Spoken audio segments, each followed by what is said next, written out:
you guys have been together for a long time. Have you guys ever had any real struggles as a band, or have you guys always had good chemistry working together? I mean, I think every band goes through its growing pains. Right. Yeah, definitely. We've had our personal conflicts and where we wanted to knock each other right through a wall, but I think every single band has gone through that. I always refer to rock and roll as a dysfunctional democracy. That's, you know, because really, because it really is, and it's getting to appreciate the other guy for all their good points, because we all have our negative elements that, you know, some our idiosyncrasies and what have you that kind of is not as attractive as the other qualities. And you learn from being around guys as long as we have around one another to either you grow out of that, you mature, and you become a better person because of the conflicts and the confrontations, and or you don't, and then the band splits up. So I think that we've all had our moments, and I mean, Mike and I would be the first to tell you that we've had a lot of personal conflicts, but from that we've both grown from it too, you know. We've both come to really appreciate one another for who and what we stand for. And I think right now and for the last few years the band's been in a great place, I think personally and collectively, and I think too musically. I think that we all just really feel good, and we love doing what we're doing, and we're out on stage, we're, you know, it's the greatest high in the world, and so I think we're in a really good spot. But yeah, definitely there were years that we needed to grow up and just really start to appreciate the other for who and what they are. Yeah.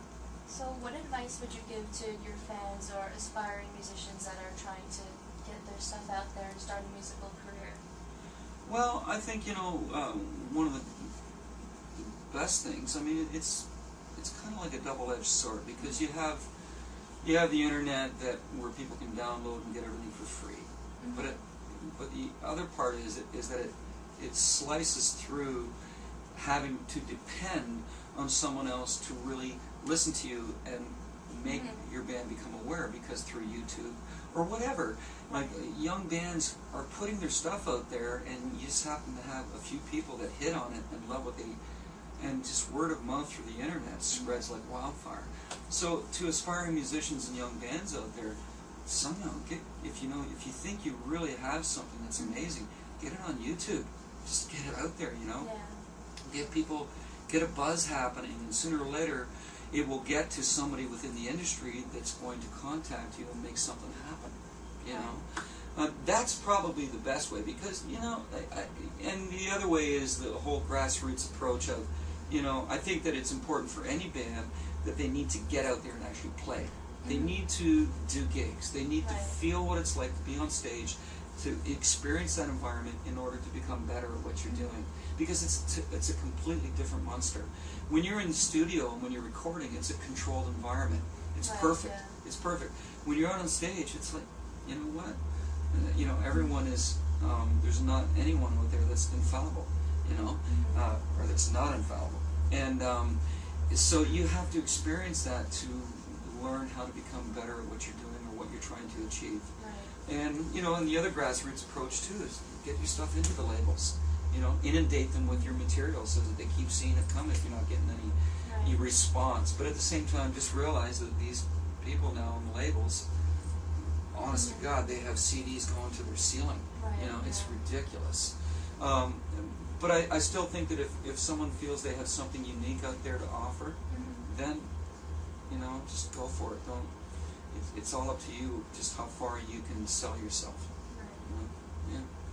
So does Dream Theater have any plans after this tour? Anything specific that you guys are working on? No, I mean, you know, I think right now the concentration is on the tour itself, and, you know, we'll be out until next June, touring all over the world. So I think right now that's where our headspace is at. Personally, I'm, you know, doing this until June. I want to have the solo album out by the end of May or beginning of June 2010, and then I want to do a bit of a tour with select dates here and there to support that.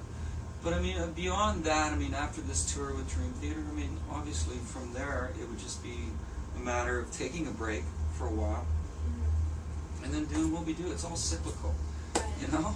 It's like 1 year where you're touring, and then you take some time off, and then you get back in the studio, and you start writing, recording, and then you release, set it up, and start a tour again. So it's a glorified salesman. Yeah. Alright, well thank you so much for Yeah, your you're time. welcome. Once Okay. again, this is Lisa for the Purchase Pro.